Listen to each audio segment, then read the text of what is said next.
say obetumi edru in the hands of our current leadership, that is the NDC. Inti enumrei ayamenu mienu ye chafa se yenya kwanya bi se no yebetumi aka nsempama Ghanafo atibie. And Ghanaians are wide awakening. Ghanaians are descending. Ghanafo any ebie e wo nyoma bebre ho. Ena na bena sawa meni amponi medi komo bi so chenema be. Sane ye ma menom ani ebie na wono masomso abie wono masua amanyo asem no. You have no idea. Inti man wadwen say mame no oton meko no. Manya wadwen say mame no oton yadoa no. Ne woton entos no. Mame no kwafom kotu banche ebeton no.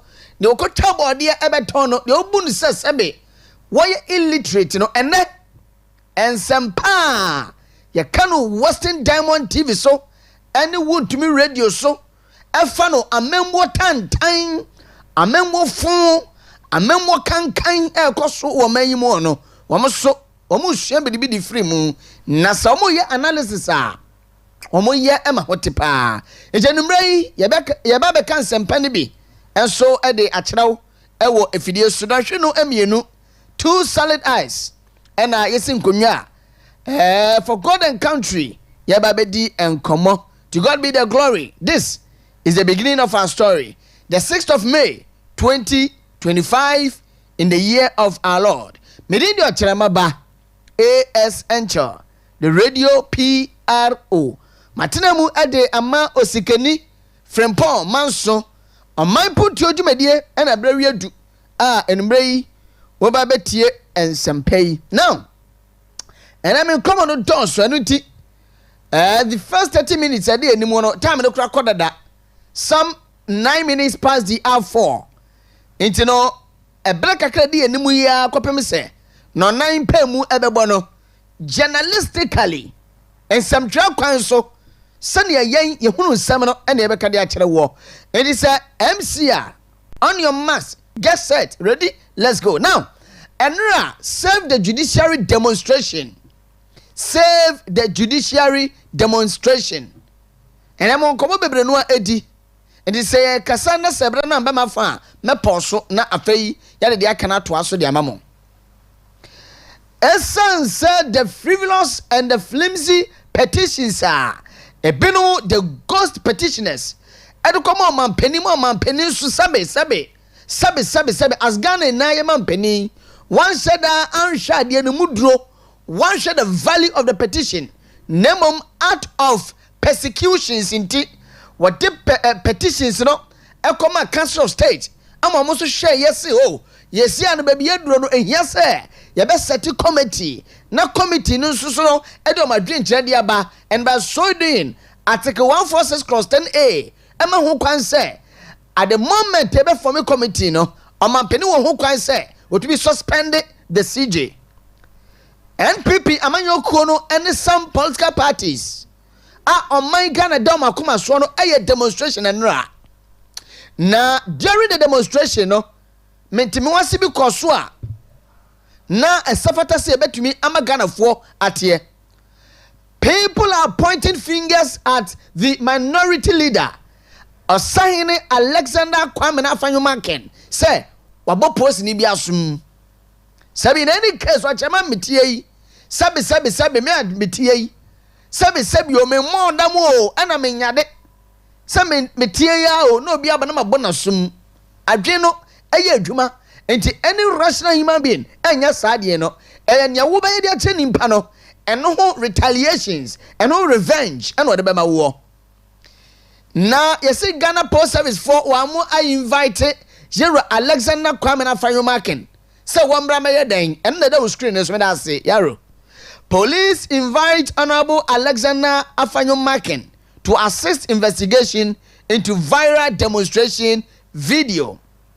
I read.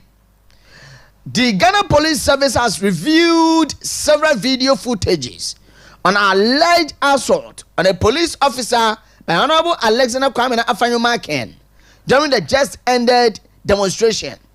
Following the review, the service has written to the Right Honorable Speaker of Parliament, requesting the release of Honorable Alexander Kwame Afenyomakin to assist ongoing investigation into the alleged incident. The officer in question will also assist the investigation. Democratically, Kebima Minkwe Bikwan Swono, Sana Posi Foyi Aye. Na Ghana Post Service, Yawajuma Bebre wa esamu yo way.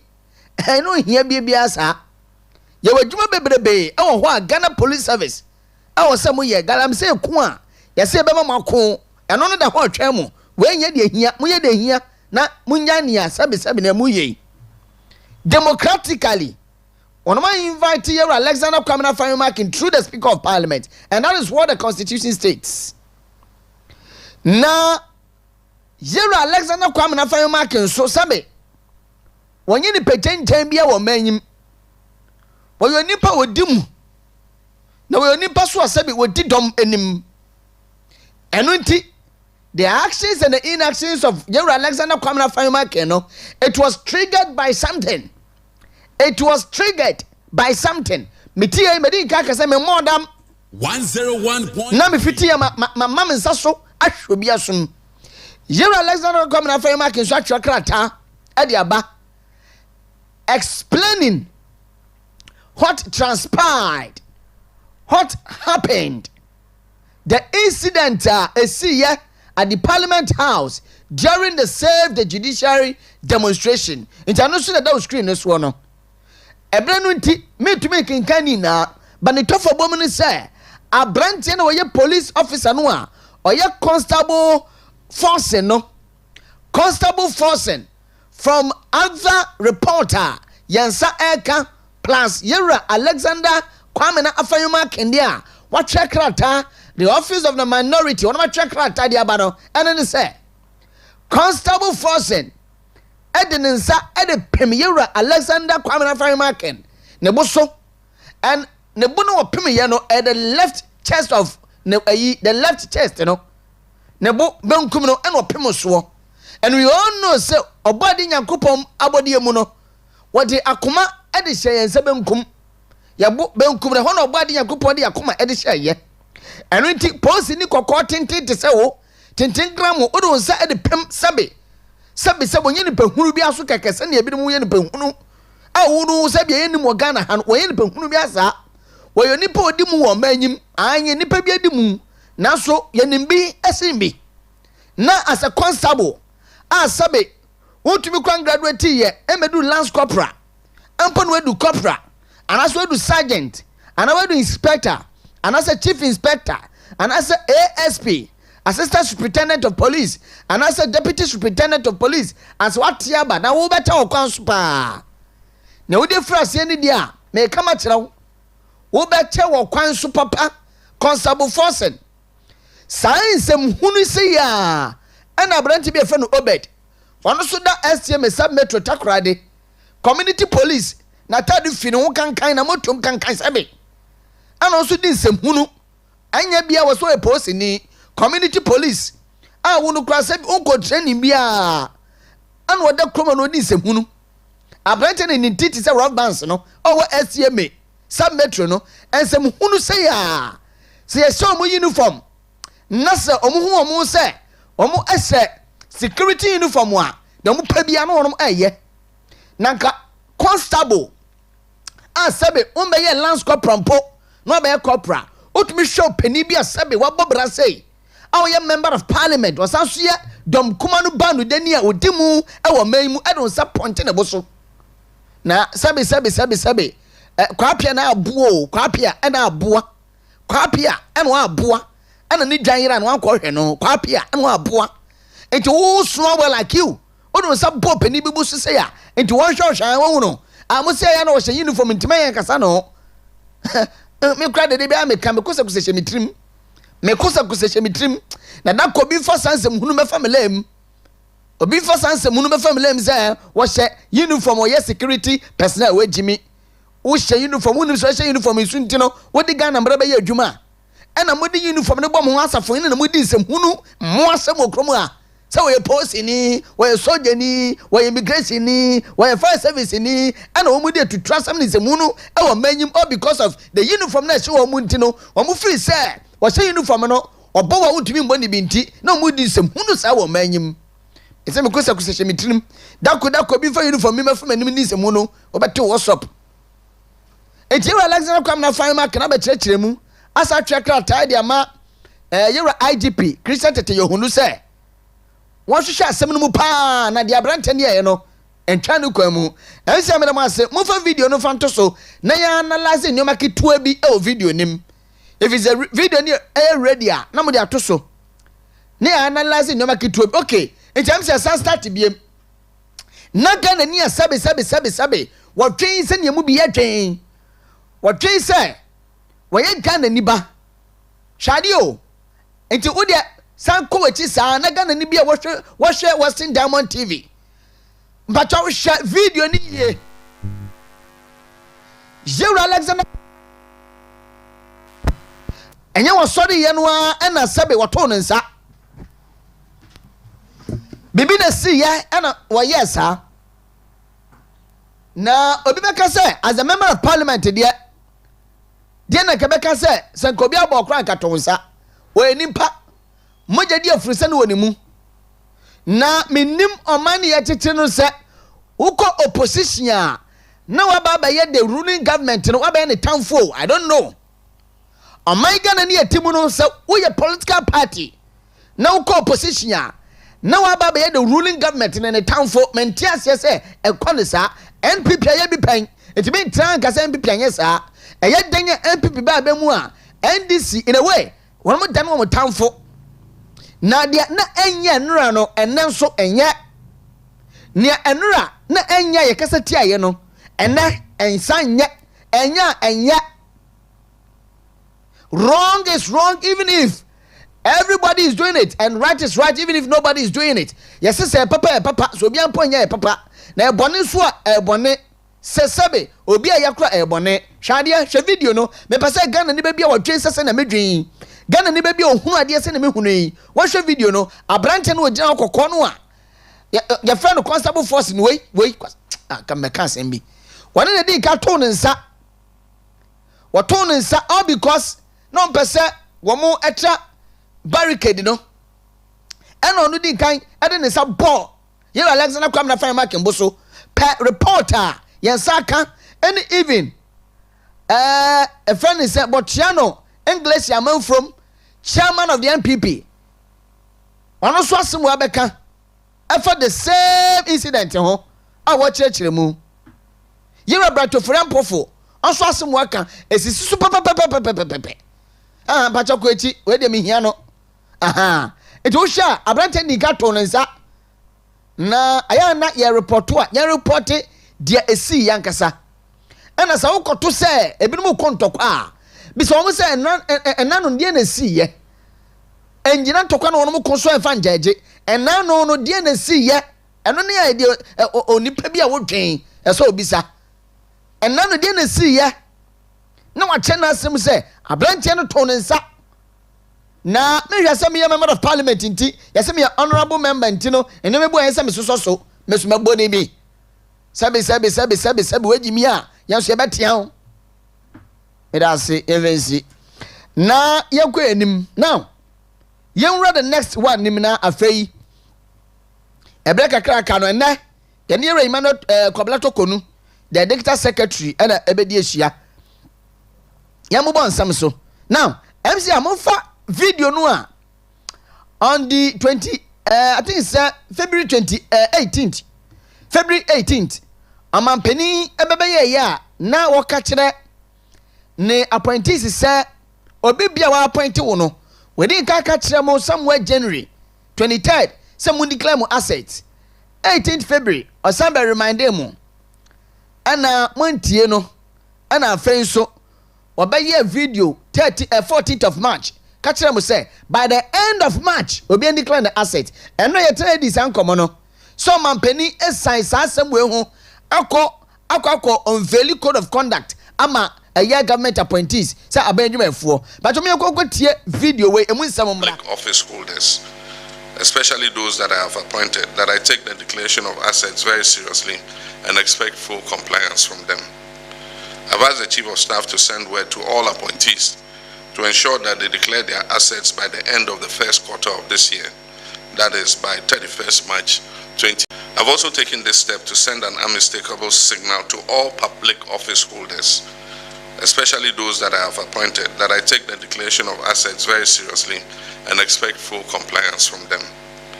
I've asked the Chief of Staff to send word to all appointees. I've also taken this step to send an unmistakable signal to all public office holders, especially those that I have appointed, that I take the declaration of assets very seriously and expect full compliance from them. I've asked the Chief of Staff to send word to all appointees to ensure that they declare their assets by the end of the first quarter of this year, that is by 31st March 2025. I wish to stress that any appointee failing to meet this deadline would face severe sanctions, not excluding removal from office. Even as we strive to hold past government officials accountable for their stewardship, I deem it even more imperative to enforce anti-corruption among our present public office holders. Charity, they say, begins at home. I'm therefore determined to take the next. When me peniti some me man somewhere may catch them. No one declare more asset by the end of the first quarter of this year. So by the end of March, you would face a severe sanctions, not excluding removal from office. Okay, there is some penny at the Osia ayo oya. Yahadie. Some penny the Osia ayo oya. Now, and no penny unveil the code of conduct among appointees. Now, this is not the first time I'm penny ASR 2012 was also unveil code of conduct. I'm on one casampo buso. Edu baby obuso because of kwaje for the expedition. Achadia every bokana baby wo a friend Jibril Kanazo. Ya beba so ebrani bemua. Na Oman penny sesi ameno ka say we dwane e dey free on one kasa ne directives sir. Waka say obi bia no declare the asset by the end of the first quarter no. We be sacking on so we be dismissing from ejuma odi ama no Oman penny ankasa e dwane e dey free ho. He is an undecisive person who mean decided man ho and on one can ye. Now Oman penny asmo kan ye nra abra na wo unveil code of conduct ne say wodi kan ka semi say wo be pam we free ejuma no wodi ahya on sanim na mom ende wo ka say wo bi bia no when declare asset no de obey ne say o 3 months salary obosume miansa katua Oman penny say won fa mawo na mom wodi begu Ghana Medical Trust Fund, popularly known as Mahama Cares Fund in him, and Rebecca Kogum. And some friends to so mame. Sir, 3 months salary no Rebecca Kogum. And to no say, or Bepam we free ne Jume Mono, and I say appointment or the Ama Wono. Oman penny say, one that crying yes, sir, no momeno. O salary no mum, and over forfeit into a bedroom 3 months salary no, and a Kogum Mahama Cares him. Mama yenti enura nkomo Oman penny ene Ghana 40 ye fano salaries ahodo se obeyidi free 3 months salaries no meanwhile no Oman penny ni akasa dada se wo obef wanye nia wo se ye no when declare asset no then it means say obeyi wedi now so enura Oman penny asemo kan no eye contradictory to the odin kan ntibachaw se video na ready a mo me mbo sa video no so na Ghana 40 ne so Oman penny indeed, he's an undecisive person. On one account, you and Agina Swo, one in your maybe a warrior and Menu Yano, near Catchan say, Nyawakai says he's an undecisive person who are taking office or being nominated at the time to declare their assets. An update provided by the Auditor General to my office indicate that some of you failed to meet that deadline. For all those who are appointed or nominated before 31st March 2025 and failed to meet the deadline, you are to forfeit 3 months of salary to be donated to the Ghana Medical Trust Fund, named after me, Mahama Cares. In addition to 1 month's salary that I've asked all appointees to donate to the Mahama Cares Trust Fund. So it means that those who omitted to declare assets by the date you are paying 4 months' salary to Mahama Cares. However, if by close of day Wednesday, 7th May 2025, any of you still fails to declare your assets, count yourself automatically dismissed. The assets declaration regime is an important mechanism to check corruption and abuse of office, and it must be respected by all. My brothers and sisters,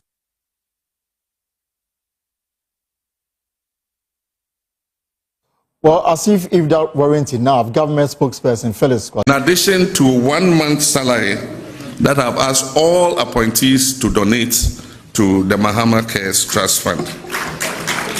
So it means that Oman Penny John Dramani Mahama Ekano Enra regards to the asset declaration. No, Ebrano ko na I was here to be true Oman Penny agency be the best to say.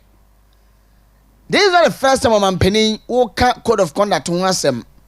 Asset declaration ni the Oman Fubu and Fama and Rek and wasem ebrebe. Yan pesi besa kwe chibim. Obia clearly Ghana ni bia hunu sampa. One Fendi Dian from Oman Penny. Oman Penny is running away from his own directives. Was say the man appointees. Nakauna 2 minutes nekuta war. And upon the Kakadia Mancrophobia. Nasa service ending panel say. One do a said yes, one new Maraswa. Then Oman Penny so yeah. And so directive order by an Ujinaso. So Oman Penny say, hey, man of Councilman Bois. This year the minion Pamuamo. Nemo on 4 months salary. And Meshe. Na one more appointed mu January no 4 months. Yeah, why appointment in February no 3 months. Na just say it is so near the but mofa a year article 284 and fantasma in Pachopi. Mon jampo bi near article 284. With regards to a year code of conduct on Oman Penny Nankasa in the first time in office. Was she say yes sir we appointee yeah, well, she should be also with this, yes. So Article 284 of the 1992 Constitution of Ghana states, a public officer shall not put himself in a position where his personal interest conflicts or is likely to conflict with the performance of the functions of his office.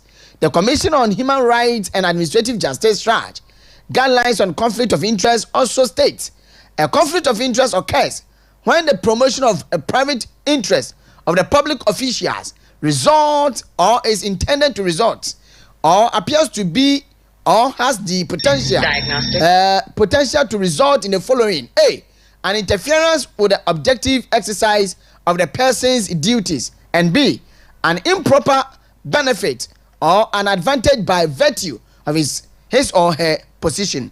And into way the first term of Yaman Penny John Dramani Mahama 2013, 2016, 2017 was share the man appointees. And so Oman Penny Nankasa ebuso ekwaji fourth expedition. Na and that me efesia na me adom ochina ye beto san komo we su pa na e kira wo say code of conduct one mo ebie so enra no ere nko ba bia ejenja he ya because Oman Penny Nankasa ebuso somewhere 2012, 2013, whereby he accepted a fourth expedition a year car. What the contract Edema Ebokana Bay, Jibril Kanazoi, our Mayim. Now, investigative journalist Manasi Awini Azuri report what the buy Yanu Chims Oman Penny, all because of contract and a brand tepe, Edia Quine our Maymunti. Of course, salute Oman Penny per salute na Oman Penny agency sign here on a man contract. Ni na come on so ewofia enbray. Ya de besia na ya da ne ho. Ya ba ya won koma hodo bia o se yedie. Na san komo we na so eka ho bi. Enbray ya de eba abesomo ewo Oman Mpuntuo dwumedie so on Western Diamond TV and Untumi Radio 101.3. But asipi ma yenda ne hutew na yembra ba ebetwa so e de amam. Yes, ya in 2016 asofofo imam fo a mo so yina ma party no emu bi wo ha 8 years yanko mo bi etena otia na mo sofo bi a no ti ma party na oja ya ye kwa ye mpa na so nye kopa na cho yeti committee a era ma kupe and na da no se yenim enkofo bebre kika adekonti a ye nim punim e wa batuo no na so as a party let's say in official report they won sampa ye ko Ghana fa na 276 constituencies 16 regions ye ko ni na ye busa ye nko for dey ben pa dey see ye era ma pay mo edom report no abre party omode ba ye no National Council edutum ohona no eti abedeku a from Constitutional Amendment Committee say omontrasi makukwe esoso abedeku the report about say any amendment yo akwakwa bi wo kwa amontima anko ira makukwe enim na so the digital secretary Takoradi constituency secretary no me dey kaka just on book sem no wonpe bibia ni a yanko no digital. Good evening. Good evening, Radio PR. Chief bibia woko. Yamanadum mu ye papa. Now say me adum miss mo ye pa. Yes, me yes. Me ye.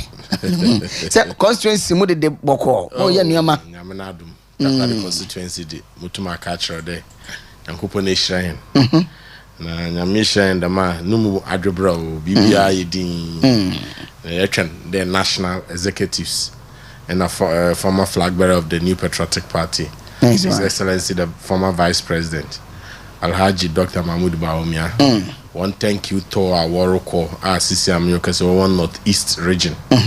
Nyamenaduma, Chinechi, Oye, Volta region. We are national, or to BBR, July 2025, you work on National Delegates Conference. Okay. Now the necessary constitutional reforms or party now you taken from the whole. Okay. Apart from that, the party what Takoradi the BBR boko. Maybe some of them member the Makunya is in a minchia or member of Parliament. Honorable Dr. Kwabna Okyeremaba means 101.3 former Western Regional Minister. If you are baby will be a michio.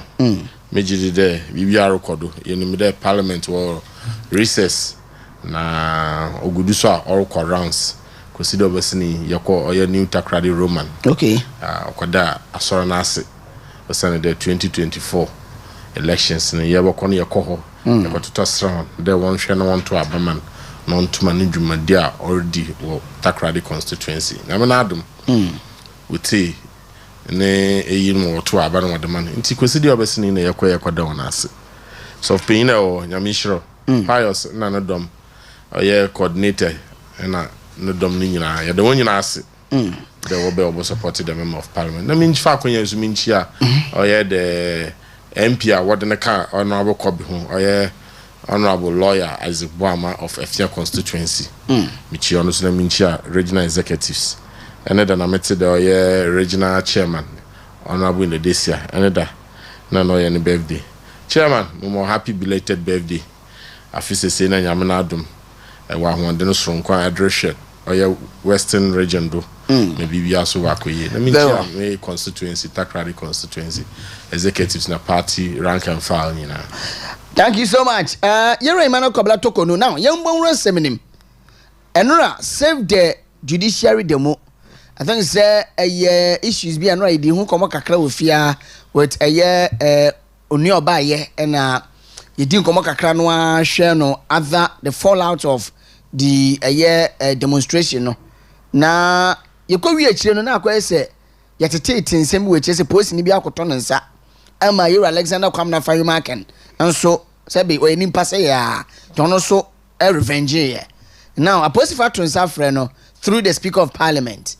And also attract atakoma Yera IGP Christian Tete Honu say when investigations to that effect because sebe na adwin yes be na adwin edwuma say so na obo bi asum no bibi na see ye e ma no so take that action no na se ne nsem na akwa na kwa say dodo na e kan wo mo kadugu Yera Alexander Kwamna Fayumaken Sukra obi bisa say da ben osua entrodi ni ade now yehwe save the judiciary the mono ene nia e be chiri mami o. My brother, Medasi, Papa, the minimum no, oye Ghana ha, ya the 1992 constitution, and a yedri ejuma. Ejuma no so yedi yano, oye 1992 constitution no, oye enshrined in it there, oye one of the articles every Ghanaian citizen the right to demonstrate against any EBR. The more right, say a pedaya there boy the cannabis soldier family, a police family. Police, yes. No more na watchro look routes are ever fan adini na etum ejinado na edaye dem demonstration. Yamenadum or coalition of various political parties. Ujina the madnado na utum or ye dem what did date. Yamenadum or quay or yendeda anopa na what the chassis. To be frank, anopa by 6 o'clock I may scroll through my Facebook who there oh no attendance was good. Getting to the early morning attendance was good, then it was growing until there was the demonstration or the shadow hour started one until if you the car park of the Supreme Court. To be frank, Musha leaders are work where Musha former education minister is a national executive members, the other members of parliament, including the minority leader in parliament. So wow, this is so beautiful. Na the American maminjine frido na menda media funi nyina ase. Na largely so yenda oye coalition of political parties no so ase. Na yenda oye Ghana police. Largely they were very peaceful, and I want to wear demonstration the leaders and participants in also yenda one ase. Watch there. What's democracy ase. Sure. Earlier demonstration on chede kwasayade. Make and also a quanibia or man through the constitution what that mon can wasam you will be one kind of kwase a japade and na kwase prepare nkofu na no colony muhino or mamenyaji and kasankasa who the yes the new patriotic party especially them account na leadership through with other coalition of other political parties wotum woye the madnity na oma eniso waba or finally what the petition what the call or the judicial secretary okay don so we make sure there or the numu content ni nyina we deliver am then the authorities or the one what call parliament house we what call the presidency will deliver the notes what the deputy chief of staff. Netu the democracy in the incarnation. Sure. Now so the American okobana dan na oma minority leader to throw letter 10 or the speaker as to the behavior not of the entire police but one particular police officer towards the minority leader. That's Constable Forson. Clearly, etumu there or it's remopo. Okay. Be a wild against the minority leader because Eshana baby ojina video no carefully. Baby no ojina. Ono otwenansa na neti anano kwan no odo bo the minority leader ne chest no netumu there say biom predasa or yada washada no podo o provoke a Brentian because baby mo no otwenansa na police fujina nanim. Until there was no way able to mark there. Na minority leader no baby ojina no provoke them constable. Sure. So lo provoke obi mpo na oche na nko be ye police fu no wo nanim no. Na nko provoke one. But why then when provoke all of a sudden no oyi we no buefu no ato no sa that minority leader in the chest. Clearly it is on call for. Me show another video young man oloko okita ne placard oroko na there no police but shout don't shout at me. Allow me to protest.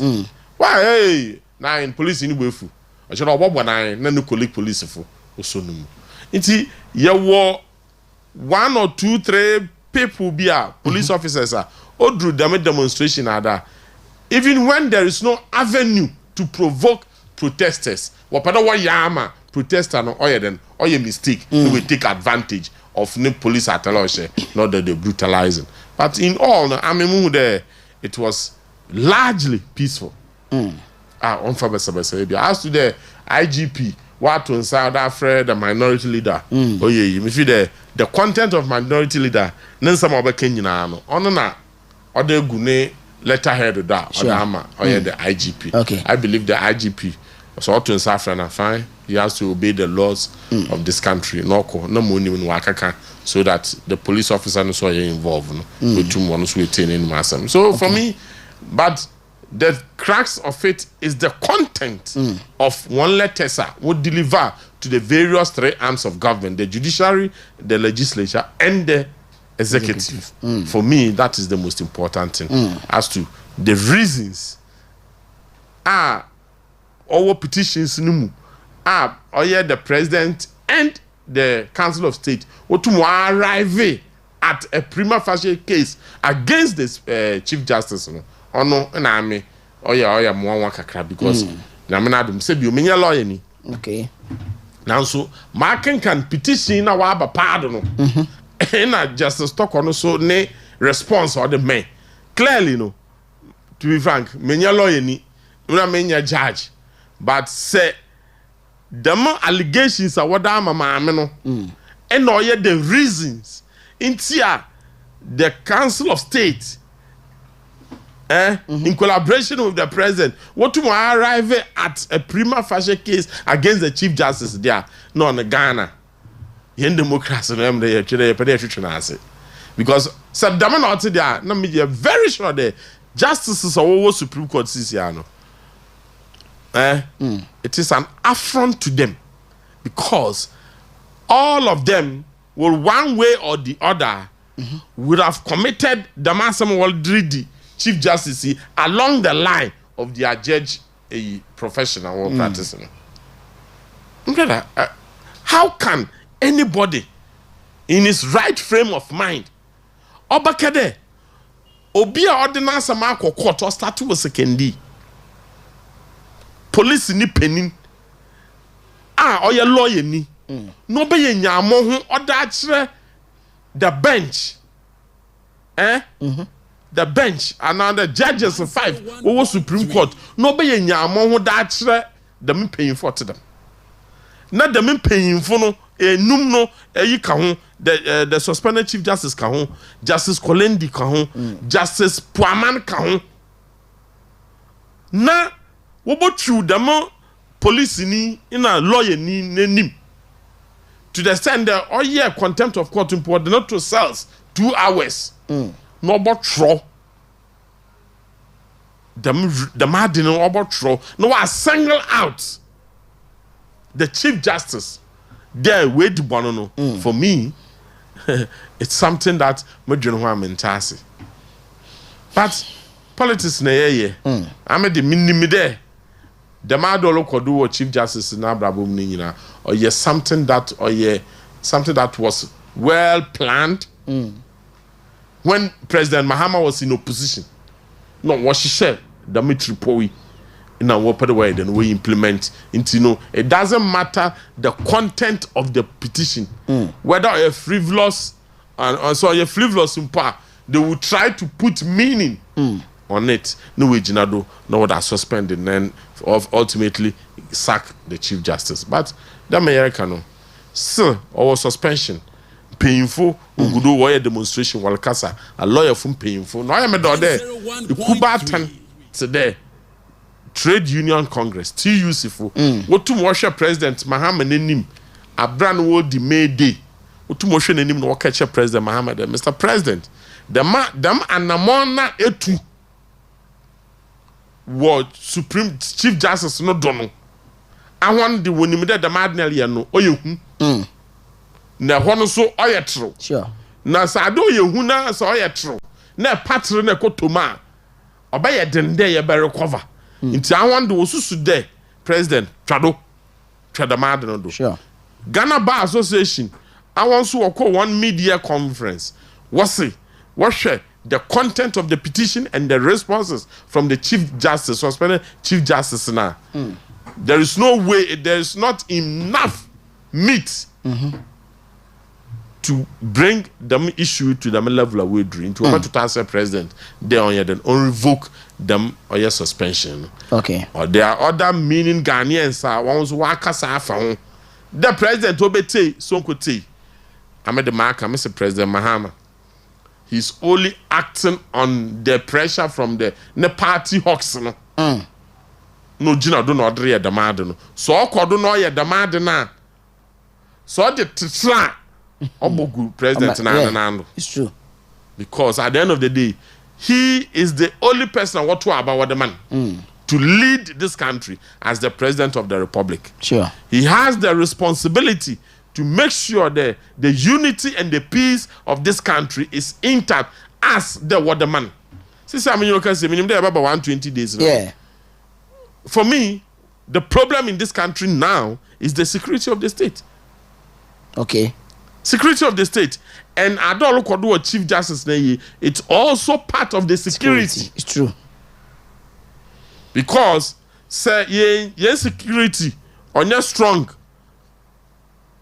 Na the man do could do a partner. Mobesino. I hear you lenjo. But no do na la the blame ni Vice President Mahama Nando. Them anankasa kade over position kade. We call position we call suyanya answer. The main mistakes to be a year between 2012 to 2016 on ye bium. No ba. He will make sure he governs according to the constitution and the laws of this country. It is all for Kwanbon Bido. No, the Chief Justice or don't who there are laws that he is breaching. Name, pay a more bind and Yankopon Yana Bakasa.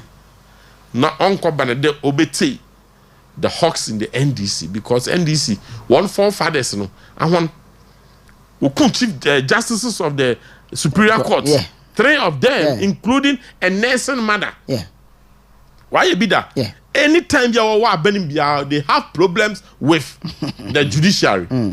But I want to lawyers now do BBA but them are we mean them particular Chief Justice. Okay. Na ya bompe then Yankopon on yana bakasa. No wait.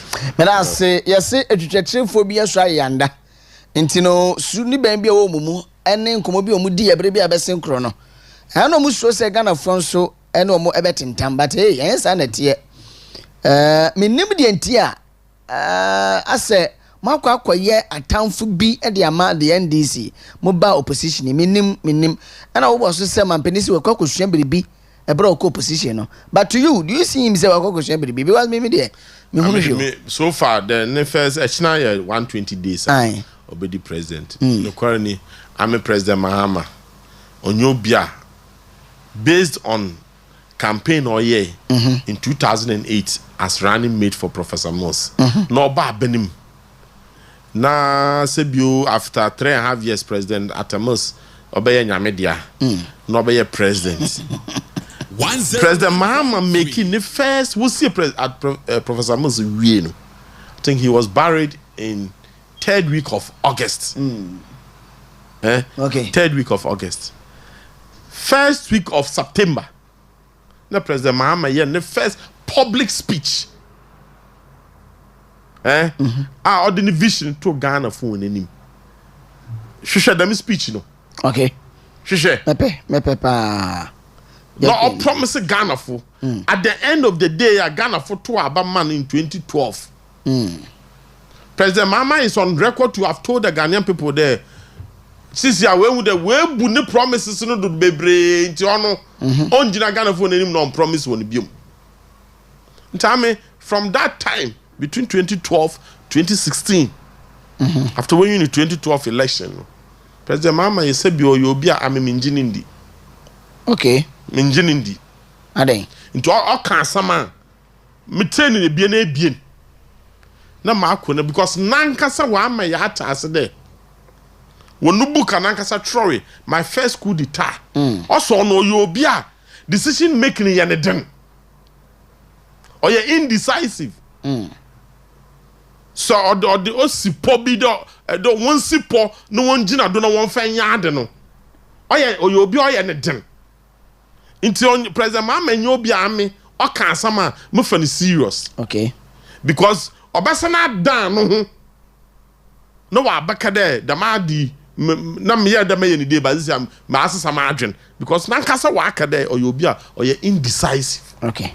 Nti amede onya mo wanwa nyama bebre ya President Mahama okay abra no opposition Nice brain one. na wasa na adwene wo. Very well. Na megidi de yelo kwani nim ye be ba be magana fo we. Ye mo wura mu ankasa na menimu ade so bi na hye omampani kutu pase anase wo hye ne kete say hey first 4 months no ka bebi che Ghana for say we na opese wo ye because it appears as if say what the nyoma bi bebar no ho a emwo man so a progress now and the 18-member committee on accelerated export development and one launch I say pressure be and last week so 3 programs at a go but near there all in the name say obetwa for fail the 120 days social contract yame admo bukwa dey ochinechi 8 May ochina ukuada right 8 so which means about Thursday 7th ochina 7th which means about Thursday okay 8 obema public speech on the 120 days social contract you know to you se ka se rate na obema figure be do say ni komo first and foremost say based on President Mahama Nankasa no promises are o make one manifestum in obey ada oreye na yi na ade na or between 1 and 10 I'm a mama 3.5 yeah over 10 okay mama 3.5 over 10 first radio PRO yes sir what were about what them president no so akofna no mu no swear oath the first thing I was there he will protect the state yeah and will do good to all manner of people persons because a president or your responsibility there you make sure that the territorial waters air land everywhere of the country you know, there is peace and security safety for your citizens President Mama in the first 120 days are there one born home modern kesepa or your security okay or your security because share yes na yeti sniffers nkofo am robbers oye first 3 months of President Mama how many mobile money agents and armed robbers we one more less than 3 months more of these people has been killed or murdered or attacked more than the last 4 years of Akufo-Addo. Sure. More. Yeah. And just last week, Bakubi Sukrano, fine gentleman, yeah. Why? Because the security is porous. 2, enemy there. You're to about 2024. 101.3. You know. Out of the 276 constituencies, no, based in there, 275 no parliament. Sure. Ablekuma North, on the electoral commission, one quality one result. We call it one result. Why you won't be BA? I don't want you. What's there? IGP, more police protection. No one by your announcement. One for the political parties. No one your announcement. No be unsigned any pin sheet. Non genonko. Anyway, the police administration, the former IGP, the former deputy IGP, who is now the current IGP, what's want to provide security? Into Ablekuma North election result, still or share electoral commission kutukum. And that the people of Ablekuma North, what's na ho one representative of parliament. Na president na wonso na ye commander in chief of the Ghana Armed Forces no atwa adwenem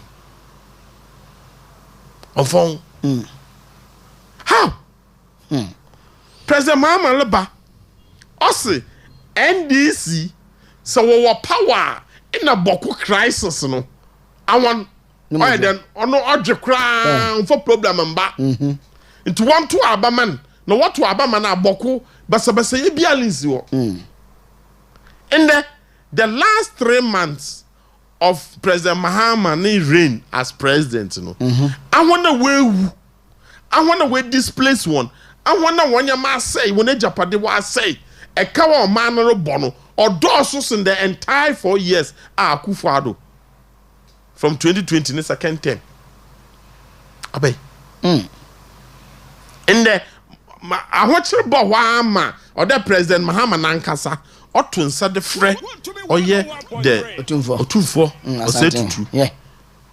Nana won kwaso in the your birthday in the do 75th birthday. Sure. Yami sure or say to you obia we di ahindi no mo YF papa. We di ahindi mo YF. I mean I think in 2000 or 2001. Okay. Na nyamana do michie nisim. Yeah, since then, no, muhuna from afar. Okay. 2001, then I'm here, Western Region, Kumasi, Asante Kotoko supporters secretary. Oh, okay. Today, you meeting with Kumasi, you can tell me, you meeting. Abrana Herbert means I hear Kotoko chairman. Okay. Nana, Yamishro, what Juma Edi was anti mem in a Ghana mem, we are sitting in an 101.3 on count on more Yansa Stronko. Ma etum eda minister wo kinship no pia makandama dama president Mahama de dam boko crisis no so oda ahya no minim de president Mahama na we hu de san onya a question of another just a make statement the NDC bar no ye share the security of that place wo ye share abeka de masam yonsi wo Ghana enim de Galamsey fubi 15 masoja fu shoot one. We boase. Okay, boase. Yeah. As I joke all of a sudden. Obia, well, any that was set committee. They will investigate. Why the man did not see? No one who can na President Oman Mpuntuo there. A cowbia would be ye in Biano, Anglo good. Why then one bed am cost no. As I'm no question.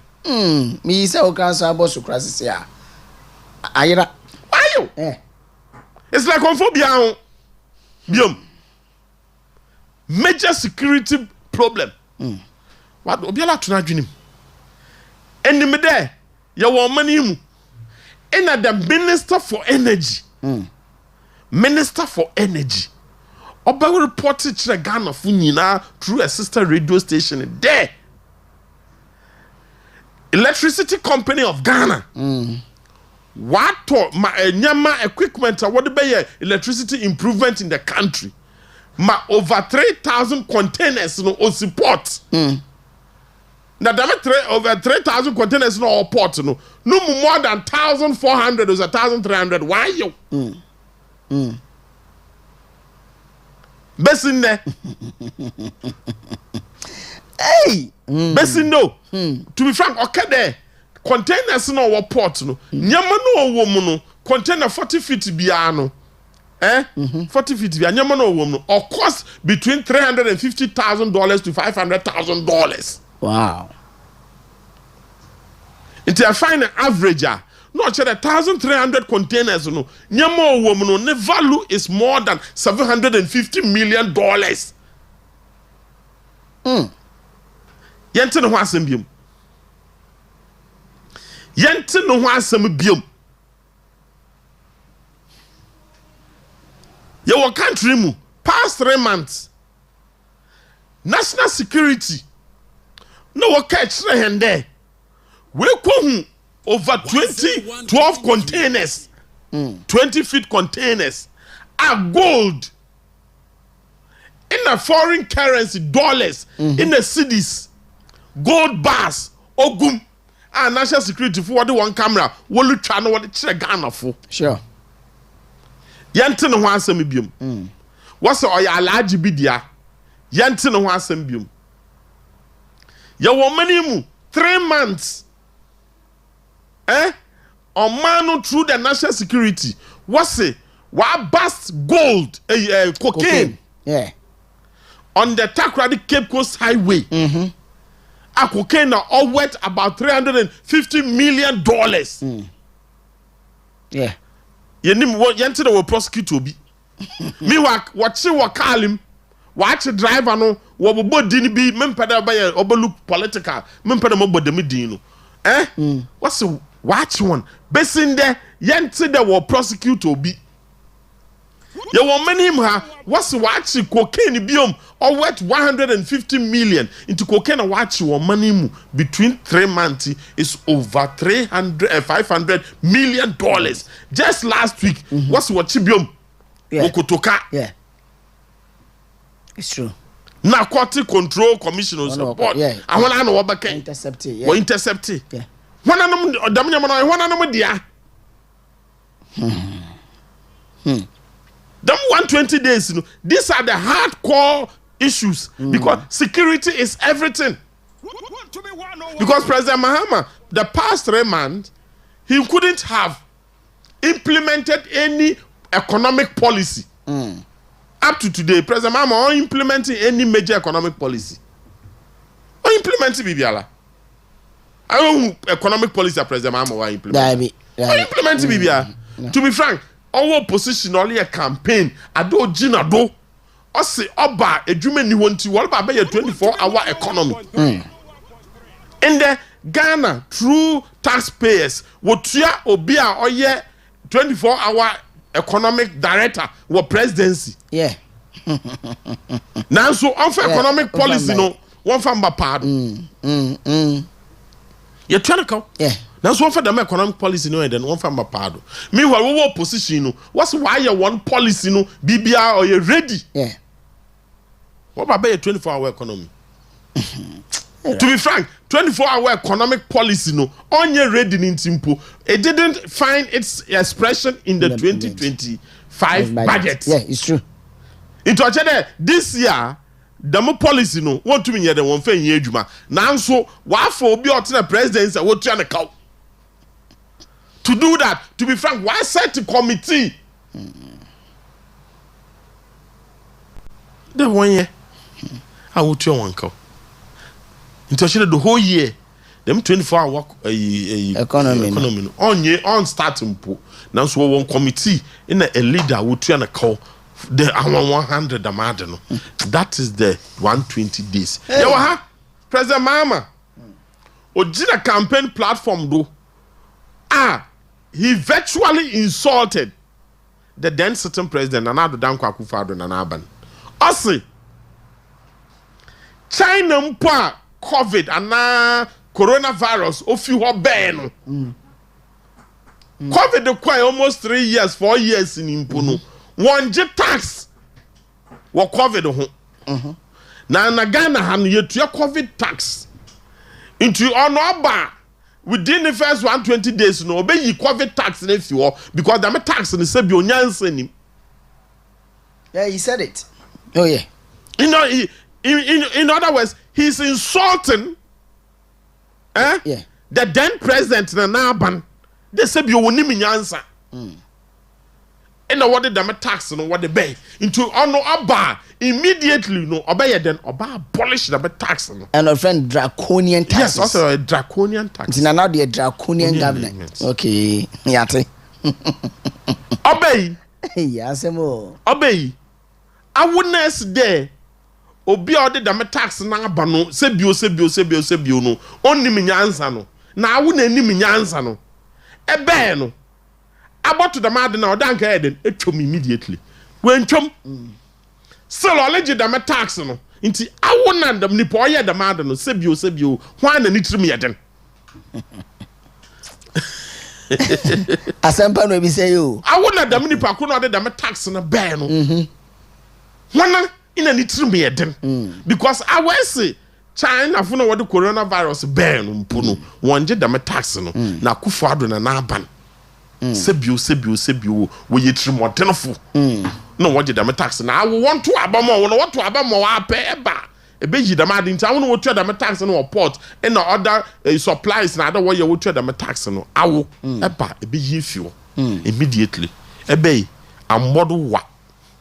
So therefore it means on a super trimodini because you see what you know what's the shame you say me ba may you cover the fruit and when I'm in the 90 and I make us a may day for wabɛbɛduru wawie afei sa adeɛ no sɛ ɛɛdɛ nti wonya ɛnyɛ na wo nua no na ɔno no wɔ implement no na ɔnni access bia nkyerɛ sɛ wɔ implement na ɔde nya biribi so de bɔ ɔman ma wate aseɛ nti wotumi so yɛ supetrimɔden ni ɛkyɛ na wotumi ade awode yɛ wudini oh yes awo nyɛ na wotumi ade nkako ɛyɛ wudini adeɛ no it's possible and it is doable so betumi ayi nti anka ne pepema nka yɛ president no ɛbɛn na sɛbio ɛbia hwehwɛ books no mu na ehu dɛ oh sana the masam ya mkin man dwene ho sɛbio man dwene ho ankwachi me hu information bi nti na mentuma yi nti you just come to the people na kada masam no kyerɛ one day oh Ghanaian people I want to what to abamam one of the reasons I want to abamam in there me show on board meba motwa covid tax nim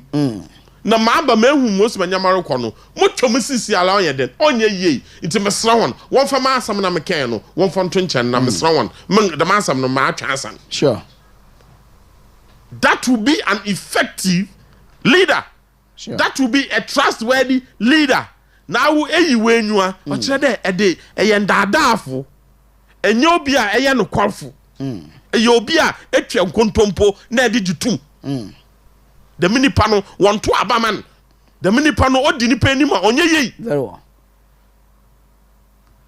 hwɛ my brother President Mahama work a few months waboto aba o kachire Ghana for there galamsey ya wabe problem wo Ghana for ye ndo aye ya ho hwe onye yei akufo ado akwa 8 years na onye yei na se Ghana for ye no oya akufo ado na ban wo Jubilee House ina ahon wa Ghana for kutupa de wonye galamsey na se akufo ado opede otu galamsey na asa wode omantum ni nyina wode ahya nansa no obotum the 5 days or the idea no they clear galamsey fu ni nyina from the galamsey sites akufo ado catch the e Canada ma eti onye yi onye dem wom de oman de tum ahya mensa me commander in chief of the Ghana forces then so onye dem na wo ye ya ako ya ma binom wa ye community mining ye hyehyɛ ni nyina yi na ade but nevertheless ye wo binom so ho a we take advantage of the system na wo ye magalamsey no aiden wa ginsem na dem America no okanya na ochechire ma ochere oye sebio makufo adre na aba no wole ka no sebio wa ye de sebio wo mpanyifo nanim dem nyansa nim no so ono President Mahama Ghana fo nto abaman what to abaman na oba do be dikana ye ndo be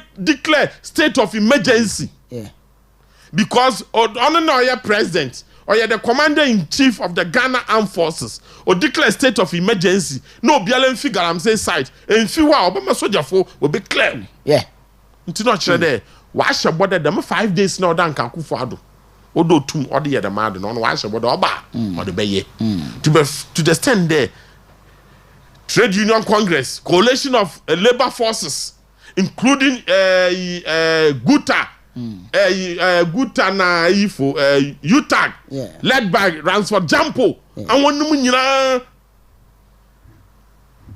no what to abi no what to mo boom obey ya 3 months ni since you won pedo wo beti state of emergency asampo okoko galamsey site wo owie no hye bode wo ba abolish LI 2462 Wobey was abolish. Yebe amendments. Nto chere say bio we deceive the intellectuals ya. Very well. No we feed there we declare state of emergency oye. In there the minister for galamsey fight land and natural resources. Honorable Amakofi Bua. Baby obi amichio. Sana one patch wa parliament ni nya sana akona ntum nko na da bi agency mu kra from the beginning no who are so no so man na no patch wa parliament na day what dey adwuma ni sini na ando no in there on the isu no dri ye adwuma dey ye hunu mobo nankasa ne constituency oye the Elembele constituency ko na kwhwe Mala nankasa ne constituency executive so na wo ye galamsey no mo e fe onto stop na ntum an stop wa e hemfa na botum an stop in the Akwa Ashanti region obi small scale mining, underground mining. What's the national security for Nankasa will take charge? No, wale ye. To the extent that you see, why pass and bra, why establish gold board? This is Adam Galam say funi na. No about on gold nama. Them gold board.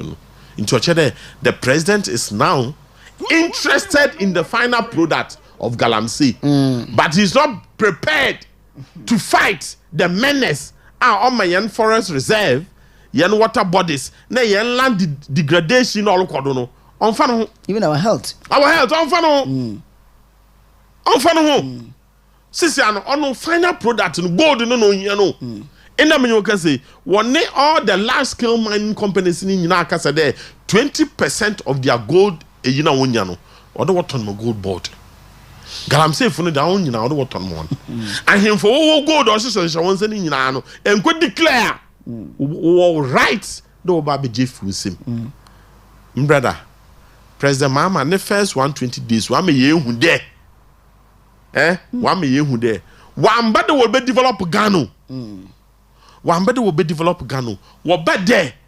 What be and she say? No way near Sikawadama. Very well.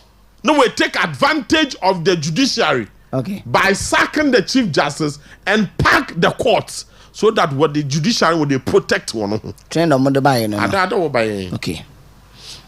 But brother, kuna yellow could democracy. President Mama, we change. I don't know. One form of democracy is not about development. It is about self-development. What bay? Down one ankasa wall bepe. Ahunya wadamu. Na minimide oye denara. Ghana fo mpanyimfo. Obia na yun gbe. Okay. Obohu. The Ekwana President Mahama ni anfado no onye kwan papa. Very well. Me da sipi mama fa messages me enu we fa mfemu na afei yemfa yankomo boy twa to okra emfa ensom some 60 minutes past the R5 Western Diamond TV. Oman Mpuntuo and we show TV no so no. Happy birthday to His Majesty Otumfuo the second, the wise man, King Solomon of our time. The king, you are second to none. One can compare him or herself to you. May your dreams come true. Long life, Ohene. Okyeremaba, my name is Takoradi Opoku, watching you live from Kumasi Kote Extension. Medasipi Opoku Takoradi Obede Pombede. Thank you so much. From Teacher Constitution, we are Moasi. We thank God for the successful Save the Judicial demonstration led by the minority parties yesterday. Let's rally behind our judiciary, the institution we turn to for justice and protection. We urge President John Dramani Mahama to respect the judiciary's independence and refrain from removing the Chief Justice, who has done nothing wrong. Greetings to Honorable Mavis Nkasa Buedu and Koka. Also, dear Wadi Efri Yomoase Edeba Teacher Constitution. Thank you so much.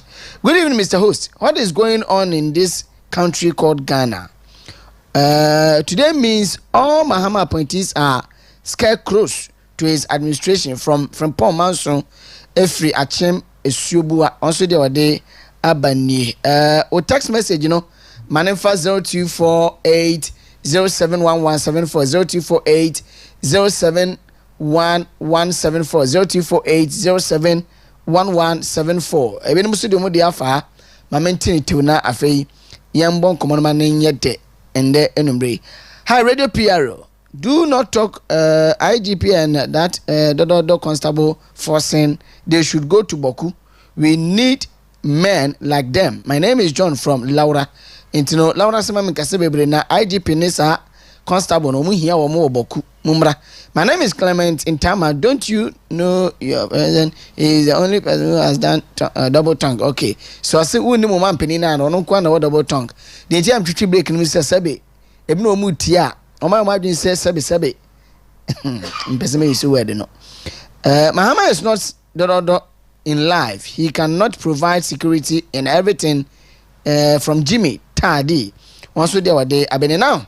MC Amonfa me ba chaye mpeke course wa mesramu a Felix kwachi fosu Facebook post no mfa nteso mame na ne kase na gina enura code of conduct ayon veli ye efa no se omampeni se na appointees or shembra de mom no medi so e dey adwuma contrary to that no wo asotwe na omampene din ka se omuni claim asset ono anye so still we dia no de ato e no akọ unveil code of conduct, comprehensive code of conduct. Now during the program omampene e donate 2 SUVs. I was say ye de be chair no SUVs cars mienu I was say ye de be chair no o donate my state ni say we e na bi no be chair no ntigana form we e na the government spokesperson Yero Felix ejinemu edema the chief of staff Yero Julius Debra na what the enkrata titin tibia kwa to the Facebook page so ha and that screen so no President Mahama donated 2 vehicles he received as gift to the state. President John Mahama has donated 2 vehicles he received as gift to the state official vehicle pool. The announcement made on Monday yesterday coincide with the launch of his administration's new code of conduct for public appointees, a framework designed to uphold integrity and accountability in government. The cars were formally handed over by government spokesperson Felix Fosu to the chief of staff Julius Debra. According to Mr. Fosu, public officials are expected to surrender any gift of such nature to the state to maintain ethical standards. This act is part of President's broader agenda to promote principled governance. At the launch of the code of conduct earlier in the day, he reiterated a firm stance against corruption, abuse of power, and misconduct among appointees. The newly introduced guidelines aim to instill discipline, ensure respectful interaction with the public, and prevent misuse of office. President Mahama also warned that breaches of these ethical standards will be met with strict penalties, including possible dismissal. Omampeni ka wodia achire Ghana fu efemum but amfa the other one fantos nyenhwe ka no efe pa se video no so na wo amfa video no fantos mayen abra yedi nkomoyi na yenhwe 2 SUVs na omampeni donate the state ni ntino cars no na wo screen so no na se video no so wana mo de atoso de amayen. Omampeni, this is not your first time I won't veil code of conduct. Or first term in office, uyebi. And so what ubu so me didn't cabo so that into me hammer and samba me can once now. Data and no comedy Omampeni a can sir. Now one veil code of conduct in every now one value so the NHS say I was said ubi biana ubu na said the kind of swan during the asset declaration of 4 months salary. What the Ekwa Koto Mahama case him. Papa Chomahama Sano Kache, His Excellency. Radio PR Medasi. First, my catcher the President Mahama Okasim Gara. You know where bien a bien. Okay. Because to ame the President Mahama new boy no kwafu. I mean, President Mahama new boy no kwafu mam. Into a kasama. Mitenu e bien. Because onyande na the massam yoraka sure adibisi between 2012 and 2016 sure abra na yellow economic crisis and the doom so extremely intensive them asisi aye wo doom so me President Mahama Kade on nam economic challenges a yellow community no ne appointees ni nyina no obetu obi a 10%.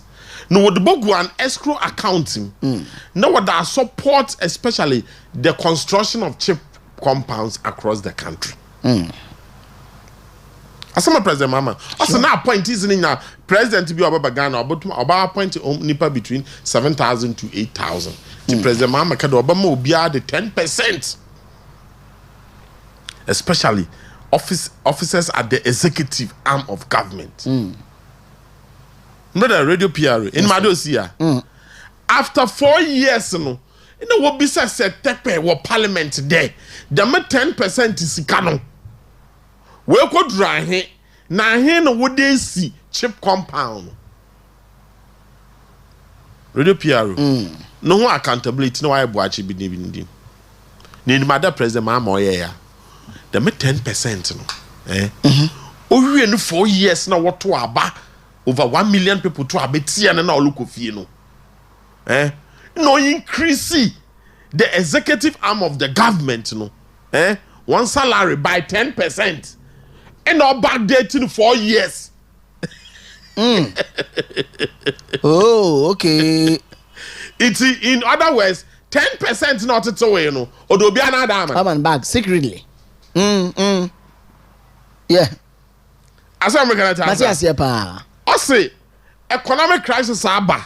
Inti ono president wa ma fiat. Fiat there. All the executive arm of government employees in nyina no obetu obi an salary do by 10%. No what that support the construction of cheap compounds across the country.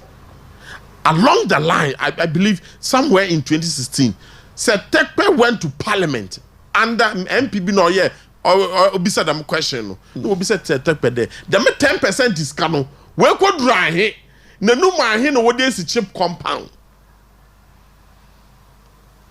Setekpe, finance minister then, who is now the economic advisor to the president.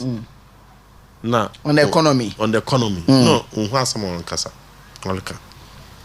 What to a better president in 7 December, 9 December 2016 a why announcement in a year no. Na President Mahama wale ye transition. President Mahama increase executive arm of government on one salary. Ni nyina obi an de by 10%. Oye the 10% the will to for only December. And now backdated 4 years. No training in our demand. In other words, he had made nonsense of the 10% not kind of wanted to know. The mechanic one can say, okay, yes, President Mahama, between 2012 and 2016, or your code of conduct. Nankasa. Ono na nankasa or your president na what to Obama no. Nankasa no budu first. Yeah. By accepting a Ford expedition bribe from a Burkina Faso contractor. Yeah. That time no one man contract war Ghana embassy or Burkina Faso. Only here all to war. Yeah. Owie was a woman road contracts not to the Macano or the Beche president or J as bribe. Na Owie no President Mahama ko inspecting the road no. Us is a Ghana for contractors in we construct road dama. Inki any problem. We need 2 months. In Sutu and road and started there or say. And there Asanaba, ekwe one person yesterday. Ekusu enya answer for acquire reflect. Sisi a mistake say ye na enye biom. Na aba power. Na Ghana for ato aba amount. Was in now appoint ministers yesterday by the end of 31st March. Sure. Although Biala wa appoint ni biara, although I then would declare an asset or your constitutional requirement. Sure. There any appointee of the president, although declare assets, so that say you uncover there, uncover there, wa obi afa kwan bonu bido. Why? I mean, my honorable Kobi or Benin. Was sworn in by the president as Minister for Western Region as Deputy Minister. Less than 1 week. No, honorable. I filed a declaration. Quickly. Okay. Akufo-Addo, the moment he swears you in, what's your in? I know I can't show there. Make sure, as a matter of urgency, you go to the Auditor General. Yeah, I want to declare now. Yeah, no, go and declare it. Now submit. Eti the Akufo-Addo employees obi we declare 101. Now so President Mahama because of populism. Osha that year announcement on my deadline. There by 31st of March. Although bia our end to man declare I submit to us a declaration automatically eji unwedi. Yeah. I didn't tomu 1 month I early launch code of conduct Adam code of conduct and I launch bida abra na ye president banana elbe catch hen there I wanna went to one submit one them code of conduct asset declaration yeah said other was sack one automatically yeah once na change na no na me catch the president Mahama ka asam kire wa manji ndi no na fi the abasa na America ono bia se bio o ka asam o de gidi President Mahama, okay, some you need GD. Can on yan sana because of what was sanano. Since you all say, I want one file one asset declaration. Why then? One 3 month salary. 1 3-month salary no. One forfeit. One forfeit. No one for mass. Mama case. Mr. Bra. Jade, mother. Brother. But are they similar to first one now? Brother, you know, I'm a Bibia, yes, room put there. The deputy government spokesperson, Shamima Muslim. I say, I want to went to one file one as a declaration. And they were free. And that's the work catch no one. I want it. The excuser, deputy government spokesperson. Orekan. Shamima Muslim. Brother, President Mahama, or your settings government. Agenda making government. Otherwise, you know, they are not doing anything. I'm telling you. Question in summer working. And then President Mahama, also there, free education. Edibano. Akufado, although this is my headmaster for no work or Domi market, no work to Belima, no work to a Ponchinam, nobody here, Dibano, what them students. This is education minister also then. I can defend him, cry, also that be. That situation. Enra, I think it's a paper about cry the buy. Yes, Enra, my paper and some the right word you see here. Enra, make hyper. Enra, as a headmaster for no. Sikana what them on Wolidi. Now a fade Akufado in an urban. Sebio, in Predasa. When you mean answer. In a woman, or yeah, a buffer stock no was supply the ban. No one man, or yeah, the perishable goods, Niskano, that is 10-20% of the money. What did my headmaster for? Okay. No, so, and read the news center added by page 3 or say, Minister threatens to revoke SHS heads Food Procurement Authority. So he has threatened to revoke. Now, if it Akufado, Oswalianos Kade, one first canoe entirety of the money one from my headmaster for now. But because of politics and unreasonable political propaganda, okay, there, no, Akufado, I don't this guy, my headmaster for no 1.3. I bet it's a one complaint. I don't know, you do complain there. What's the one student in the Bani? Into what this I know will revoke them payments on my headmaster. Less than 3 months. We change one anno. Messi, President Mahama, President Mahama Naban, or your settings government, or your propaganda government, or your populist government, as some wabaka. Now bana on to allocate 300 million Ghana cedis. Don't the quarter pad. What I'm a student. Now we'll launch a pad and a student who I'm a quan. What's in the fear? Now, so what 2 more from one fear was shown school tell more better park and no ye say sanitary pad and what them on. No, I dare to say be pan a penny be snow guitar or crossroad. Naturally, there may in a populism, no populism is too much in NBC. Yes, yeah. Students in Wamakono, wo fear. But upon ye bibima or 120 days no so academic maybe my the madi. No what for students by 100. What someone atal by force. What do one be in a park do? No what's the launch or yeah sanitary pad for students. O do baby put them from when you're 12 years. Benyimba when you're 12 years, no one will be also I'm finishing. And dentia benyin kaona. So I am dama Ghana for better now on operation the school for our school benyin ni school no mana. So they brought some of the men and almost such a man mema be. Na Bema no de be abede. And only answer almost somebody ko bobo. E ba ko bobo. So you see, or your settings government, they are just doing it for doing sake. 101.3. And I miss the madam particular thing or your about time be somewhere there. President Mahama ne budget na we approve on 31st August 31st March 2025 no. We approving at the 300 million room. About time, you know what your procurement no. At the time, no way procurement for the pardon, sanitary pardon. What the bank? My way you be more than mankofu. Procurement authority wanna no more go ahead. And I said, the on day yo, abandon your settings agenda jandam government.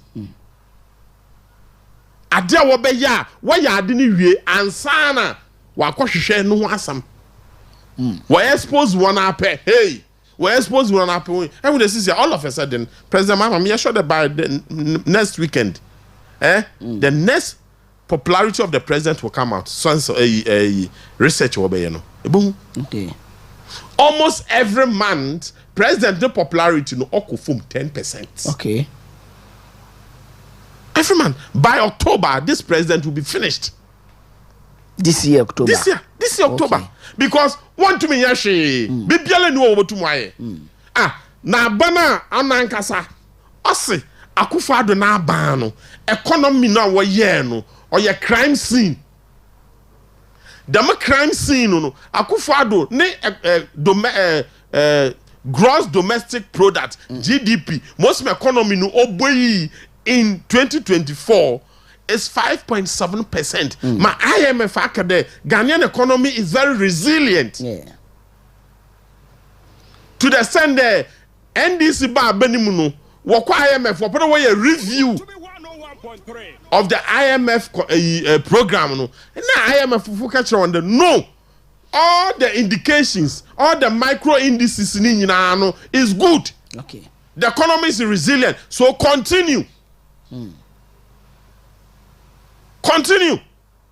Meanwhile, the president now capture the whole world there. Ghana's economy, it's a crime scene. Who puts money in a crime scene? Who? Criminal. Who invests in a crime? I'm a businessman or this kind of a crime scene. Papa be no abaye. And then the Ghana government or quote bond market T-bills. Okay. Do you know why?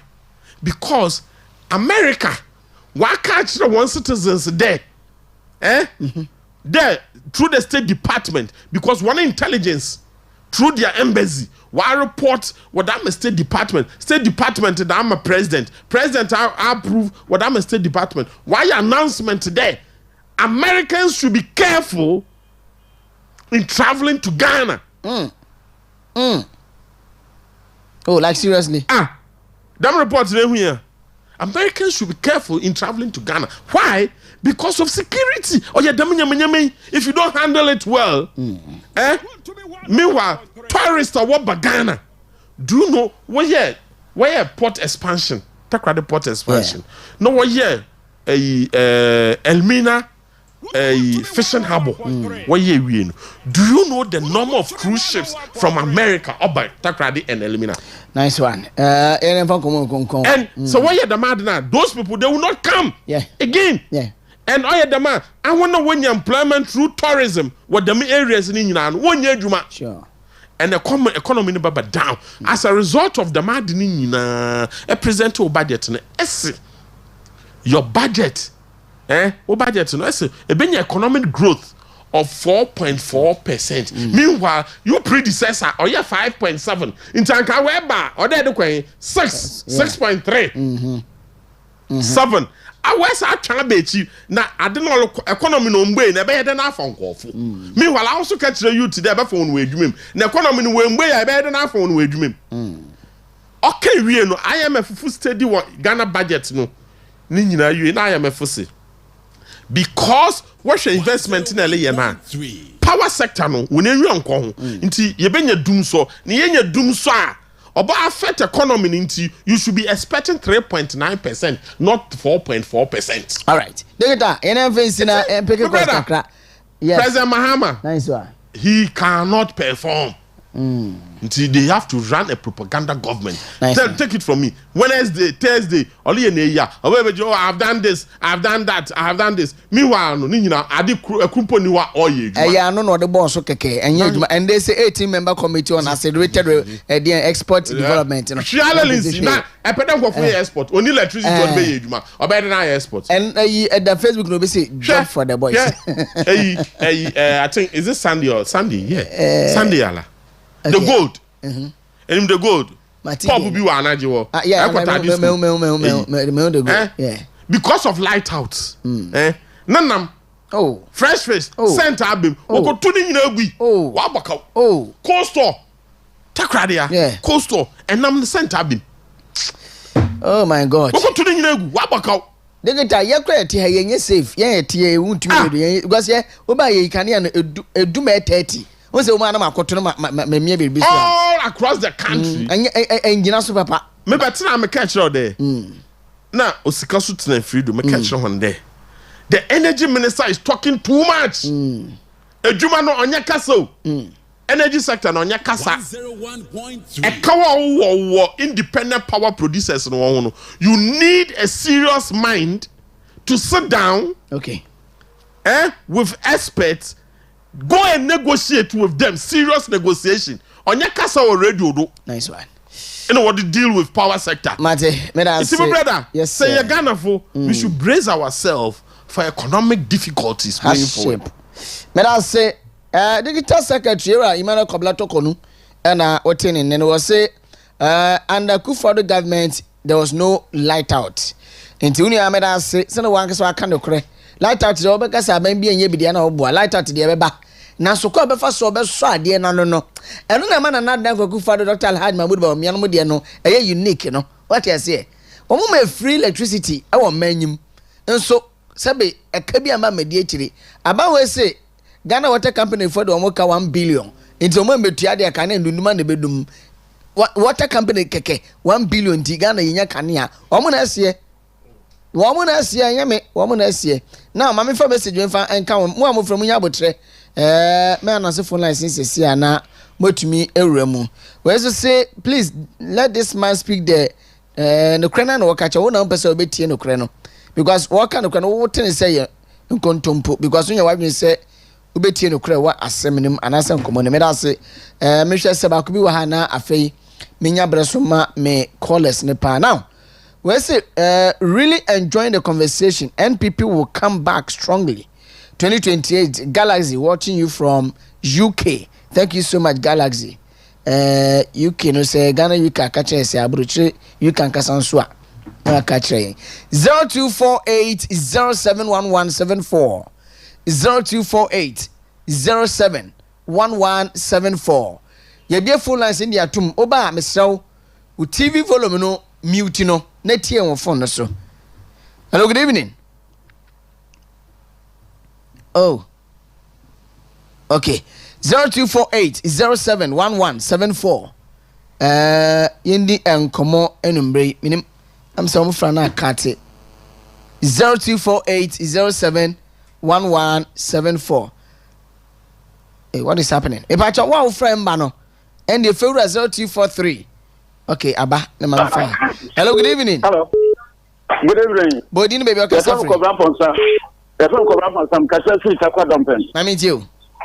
Masam Kasa, what can they say? I'm a person, not Nijuma Woody, no. Kenkenkwa, Enko Siaga. Kenkenkwa, Enko Siaga. If you say, TJ now, what you and Yasin Hosono. All say, the 3 ounce of governance, no. So we think to hope not just say 3 ounce of governance no. Akoka mienu. Not just say judicial need there. We gunu kra na abadi obebia no. Also na cassational day. Oyi ni judicial for adi siho.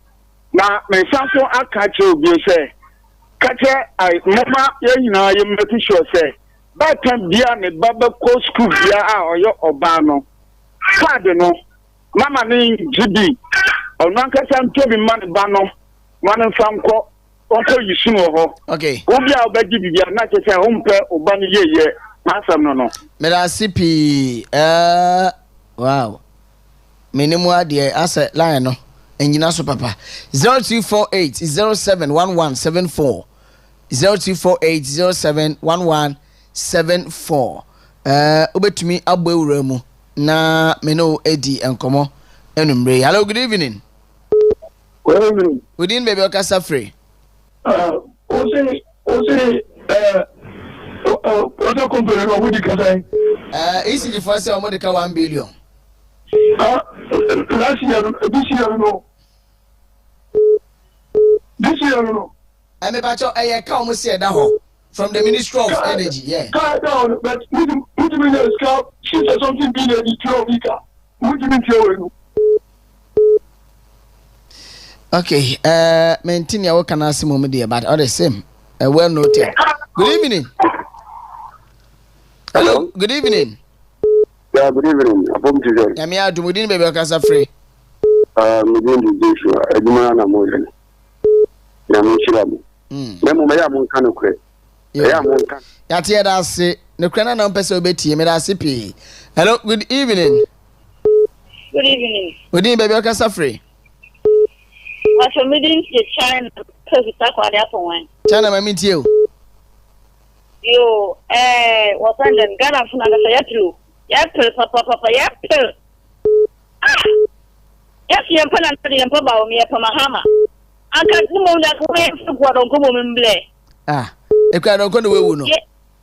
Ah, I call me for what on Common Ganashama, Molly, Mayatana. I enter on the one gentleman, 4 years no, or both city. Mesome dance China. Hello, good evening. Hello, good evening. Are you ready? Hello, good evening. Hello. Ah, my bad was the man. I'm here to Monobo Capia. Messi, I answer Sabon, some would do for some one, some one I am born in Papa North Onkate. Obaka, or Dr. Baumia 2028 president. And now, I want to meet all national chairman. And now, honorable catching, Abu Mafiku, all National Women Organizer, and the lawyer because Japamasa, honorable the eye of the region, and now, honorable the Sekudo, me self saying, and Papa with the Aqua. We are being an intern good catch and put in positive defense. No better, yeah. I'm a being quite a mekande. Your mama, Cook as a pan, why or gonna for you. Cook as so. Yeah, no better. And Kuma and O2 or ye say Akokosa. Madam Enchill, obey us to the Madonna. And the Chief Justice and the Oman Mpuntuo and also Nina. Also a vice president, also in him. Iwe, Babin, speaker, also in Nina. So did them to Simona. Ma ende your mama say, do the two nam and was one a president. So I'm sure not to have to be pursue and didn't do the president. Indoli jet them to know what the man do. No way too. Nam to us a Western region be Safinala. But your mama don't want it to prove in a model or money, Chief Justice. Although most of the Safina also no way demonstration can papa, no better. Who can supply because of nature time of the open. I'm only them cooey. It's him, I mean, my catcher, Western region be Safinala. They're what to done, maybe Sibinida. Man can do so if you do. Can I solve you in a yado? Or send a mama. So I'm quite away to my top pad or the architect. From a school. No way to Molly, Chief Justice, so be safe you are. And a papa, I shall have a dinner plan or one thing. Because who are rolling Sieno, a window or two Chief Justice, if you are. No better two Chief Justice, when two men to Chief Justice. It's how about the banana or your mamma and it's in my girls when Chief Justice in Fua. The police won't pay for and the one who pension by force. Then I think I'm gonna get anyone. You might be no. I am someone who better. Into my McCarthy between the woman I am Bumiana. Now, more young farm to Abano, 2020, what to Abba, let them see the mamma and Kafabi, young Bungu, Yamisha. So, hello, good evening. Good evening. Good evening, baby, Casa free. Some country, Casa and Kaba. I mean, you. With the Martin, you are mobile. We talk about one Montana, you see the number 114 at the other. Because we are. Muhammad Chief Justice now, you know, what's that we? Now, entity for every other to about what they do by the other. Now, that's a son. President Muhammad Nagafana, you're actually nothing. Because it's a family now, man. And I don't know, apologies for Roman because Bambo Bono who bang because we are 4 years of we feel so. The body who bang that years and after it will not go. But I point is in there. We feel so every love of all. No, we get a the moment no much trouble. It is only you. I mean, but that's on much trouble. I don't want to say, Yago Council. Hello, good evening. Good evening. Oni bebe kasa free. But your most is in West, Upper West. I mean you. Ola no more I share him with it. Ya kwenim. Your brother now, okay, on the man. Nice one. And what you put in your money now. Yeah, I don't about I can't force it. And the good that Oman medium letter would obey my year and that's a weapon.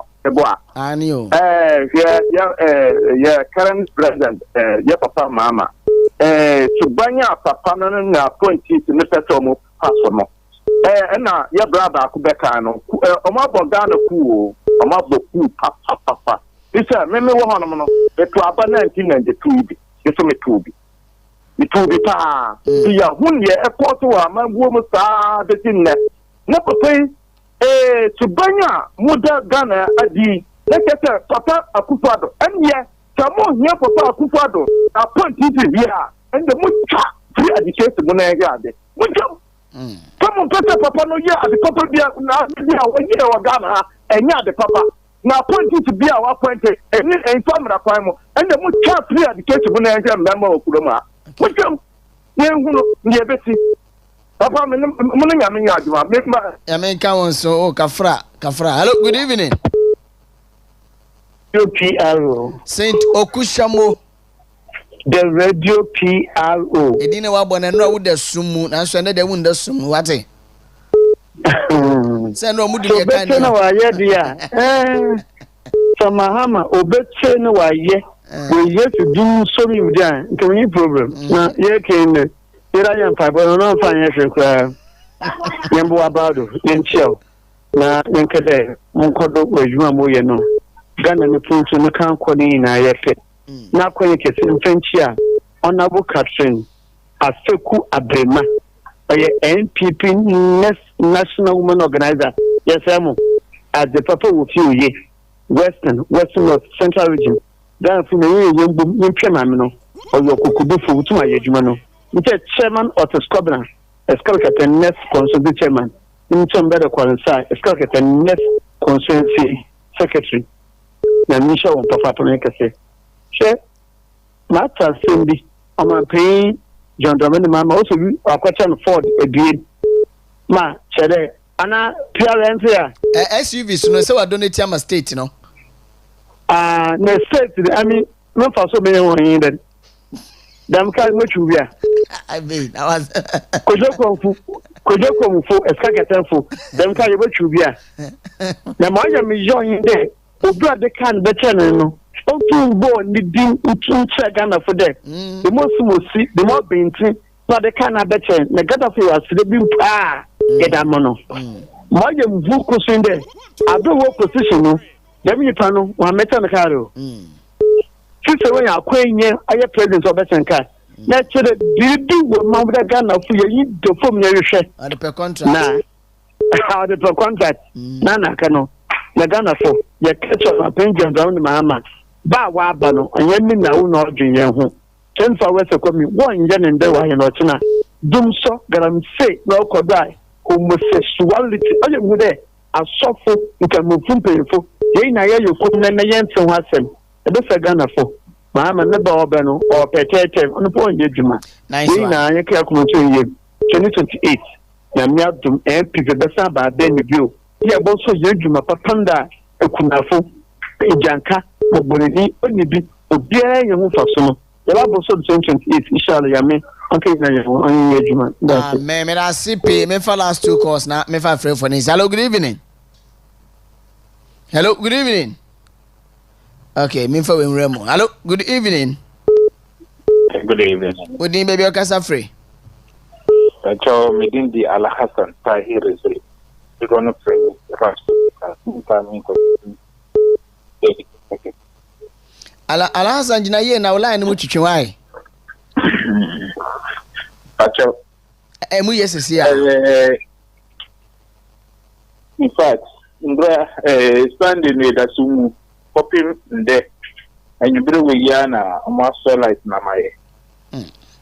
Which I would say, the mama is typically incompetent. O predecessor Emma Akunya Eddie transition to the Piasha with 100% light.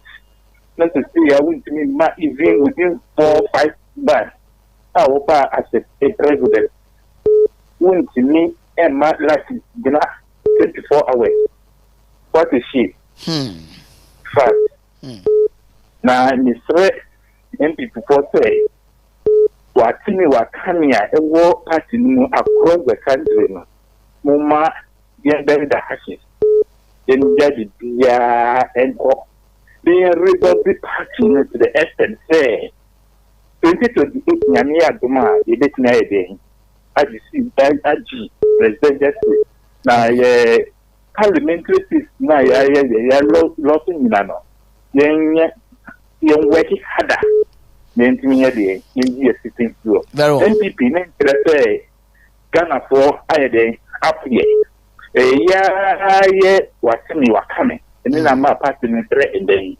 I'm the youth, the innocent children, okay. All right. Mum call down, so I'm engaged, you know. Okay. Now, in young working for the betterment of Ghana in general and NPP as a political party. May I say, and has a afraid for the NC. Na yamfa komono embe na wie ntino meda wa asem sia ye dey afraid for no AC degeta or last comment ne nko PRO yes sir that one side the from na mabaka on yenda oye wo college ni nyina so ase o fredama na ye hu de ampa program no woriti na ma aka no Ghana fo mosma Ghana aban his excellency the president John Dramani Mahama Dan most more to nyama no or to nyama na basa ti Ghana fo one year ready e bi na sisi adum so wa be ya won to munso ania go follow testify across the country o chire economy no oboko fom ndwuma o se obe create other member bu no the medwuma no economy no ko fom a ontum create ntima mo bia amfa nhye na adwenem the president Mahama be create edwuma bi oda mo hon obi amfa ne destiny kitana nim non-fight non-fan ho nhye entrepreneurship na megidi de ono obobon dem nipa krono na menkade dumso na de radio PR no kwal no aidin oye dinamia show ankaza ye bompa de bibia be ye na nyame nka won so nice so era se yero imano kobla to kolum eye digital secretary nmre wono na me ne sinkonwa ye di nkomo say then very soon we will pay school fees per into one day or the abandon and it's obvious school fees ne de edian no a ye betua na mehwe okay so therefore messages ne de minja bi wo mu matini na e de free wo ya me aduma wo kire okuada midweek ye the midweek's edition of Oman Mpuntuo eba be somo ewo eye efidie yi eso between the hours of 4 and 6 and be mitire mu ema oskeni frimpo manso osi na me de Oman Mpuntuo me de bra but happy birthday to the man on your screen. He's a regional forestry commission manager, Western region. Nana Poku Bosompem. Was he friend Bosom for short? Nana Poku Bosompem. In fact, about Western region chair, but Eduma war bono. Eduma no emu dupa obo eduma ebua ma yen forestry no ene yensu ensu anu ye betumi nya yade no back. But na asem bi eda na okan ni say amanyofo no titru aban mohwe na munyim nsem famfiri okon na forestry commission any other security agencies eko efa galamse won no munyim nsem famfiri so because political interferences no e doso and happy birthday to you Nana Poku Bosompembra Penny nyame sure papa no to nkwande mu oyo obi o vociferous o very vocal o penukuta wudie ba no this kind of fight against galamsey na oye na djuma pantino bra Penny happy birthday to you na yame mbo ho ba no nhira wo kopo no musu yakopon fa ne bambo kese no to so na afese senso so we de afeba ko kan wofie ho a ye na no ebebom na yakase holy holy holy holy. He alone deserves our praise and honor. May I say, Medindo Okyeremaba AS Enchill the entire production team. Medamu na ase and then we be na so. Yes also na yamma movies papa ewo TV no so. Ja Itabi Ajakura Rabasaka Abinzi Abazabaruku. I'm out of here. Good evening.